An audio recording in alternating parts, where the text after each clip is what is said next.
Этой ночью в Сыктывкар из Москвы этапирован Махач Азизов. Это один из фигурантов уголовного дела организованного преступного сообщества Юрия Пичугина.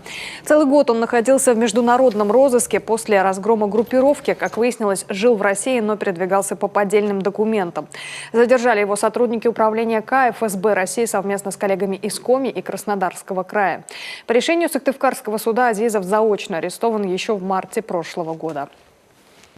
Фигурантам предъявлено обвинение в организации преступного сообщества и участии в нем, создании устойчивой вооруженной группы банды и участия в ней, 6 эпизодах незаконного оборота оружия, совершенного в составе организованной группы, 2 эпизодах вымогательства, совершенного в составе организованной группы, 4 убийствах, сопряженных с бандитизмом. Всего по делу ПС Пичугина проходит 18 человек, один из которых, Виктор Карпов, до сих пор в бегах. Банда, куда входили спортсмены, бывшие военные и полицейские, занималась по версии следствия крышеванием предпринимателей, хищением в продуктовых и промышленных магазинах, разбойными нападениями, телефонным мошенничеством. Также принимала участие в хищении нефтепродуктов, заставляла вносить деньги в воровской общак тех, кто отбывает наказание в колониях. Все это происходило вплоть до начала прошлого года.